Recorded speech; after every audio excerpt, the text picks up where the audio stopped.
digital itu sebenarnya nggak perlu ilmu dan nggak perlu apa ya istilahnya, nggak perlu kemauan juga, hanya cukup perlu rasa lapar saya. Jadi karena rasa lapar itu sehingga saya menekan bahwa ini saya harus dapat uang.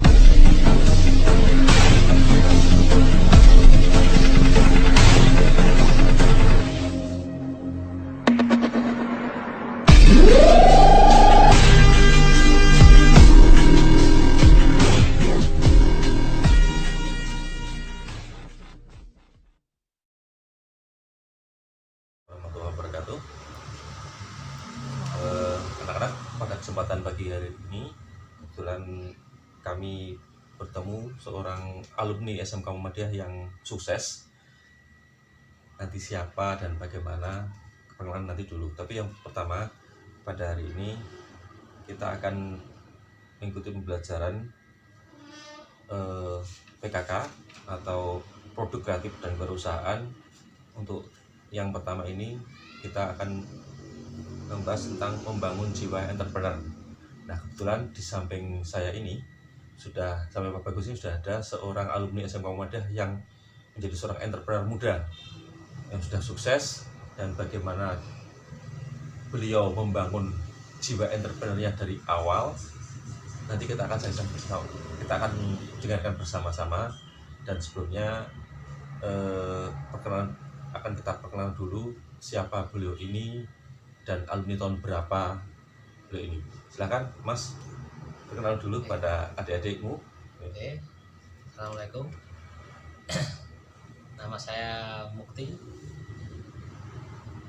Saya alumni SMK Muhammadiyah lulusan tahun 2013 apa Pak? Iya, 2013. Oke. Udah? Nah, Oke. Untuk mengawali sebelumnya jadi gini, Mas Mukti ini pada saat beliau sekolah itu sudah ada jiwa entrepreneur, sudah tumbuh. Jadi bisnisnya itu sudah jalan.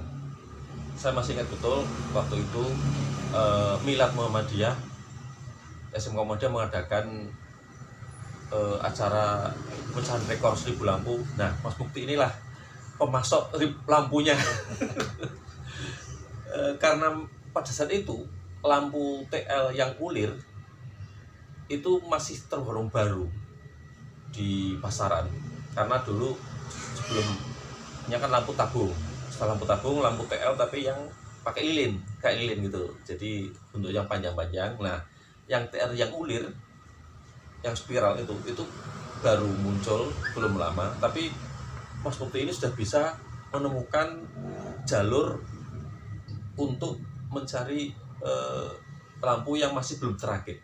Jadi kebetulan ada event di SMK Muhammadiyah untuk memecahkan rekor 1000 lampu, dan ada Mas Mukti yang bisa memasok, maka antara SMK Muhammadiyah dan Mas Mukti bekerjasama untuk mensukseskan pemecahan rekor 1000 lampu. Karena kebetulan waktu itu saya juga ikut jadi panitia, bahkan saya ketua panitianya Mas Mukti ya. Kita waktu itu cukup seru juga itu, karena 1000 lampu itu bukan sesuatu yang main-main ya gitu. Oke, Mas Mukti, jadi pertama kali Mas Mukti membangun bisnis atau berwirausaha atau mulai apa namanya ya,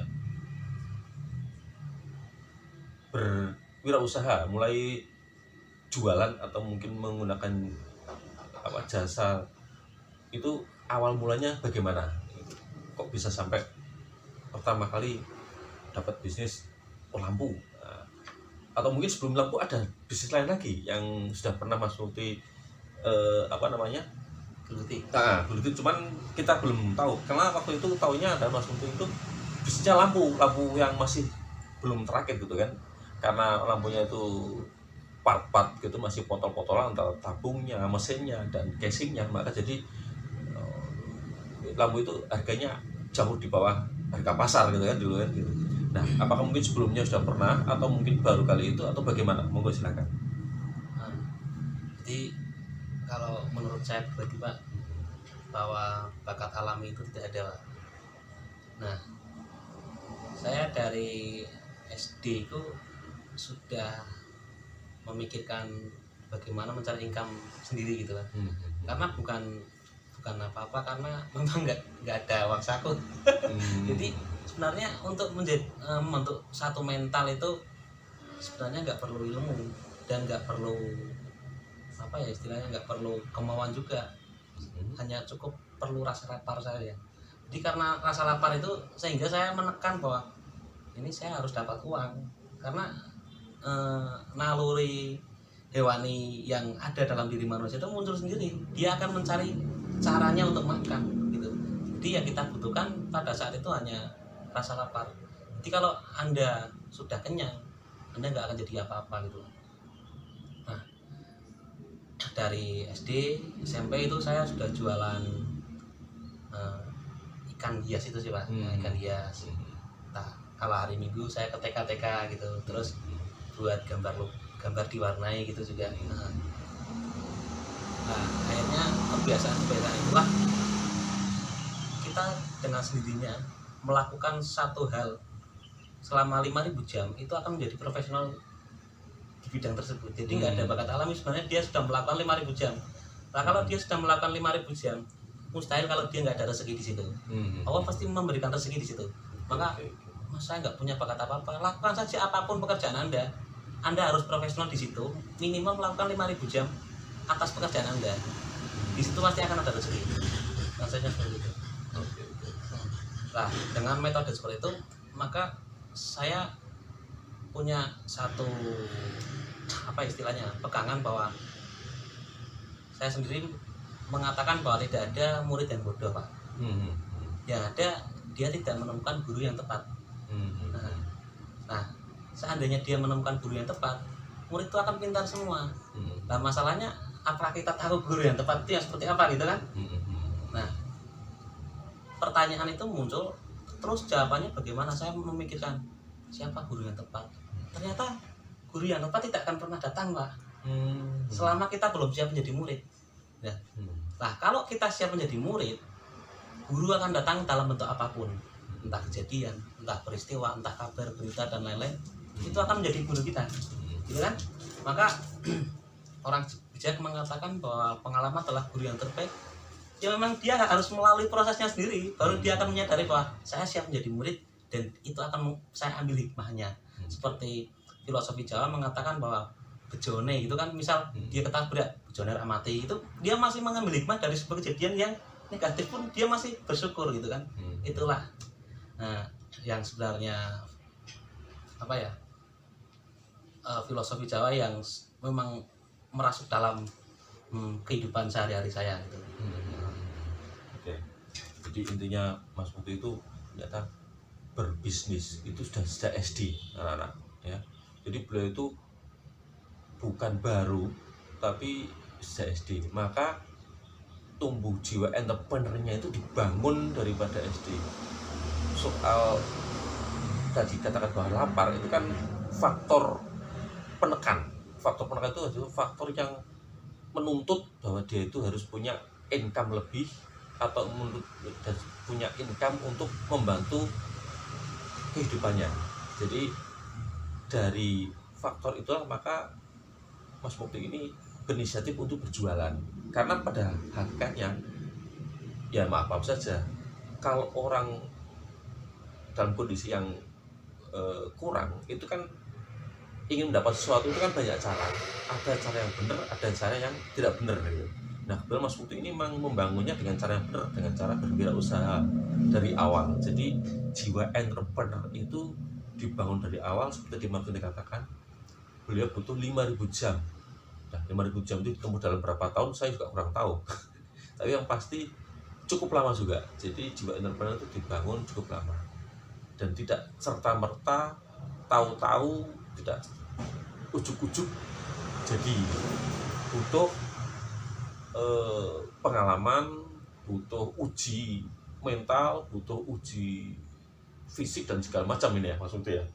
Yang pasti mental yang harus diuji, karena kalau anak tidak pernah melakukan hal itu kadang mentalnya juga kurang siap gitu ya.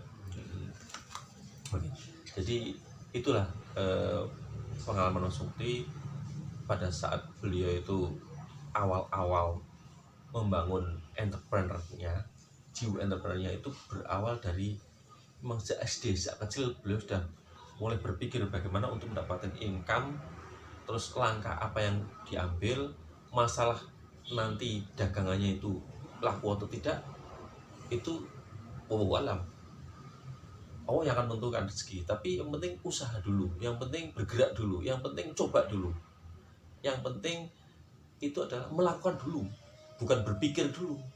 Kalau berpikir dulu kelamaan, nggak dapat gitu kan. Karena begitu kita berusaha, maka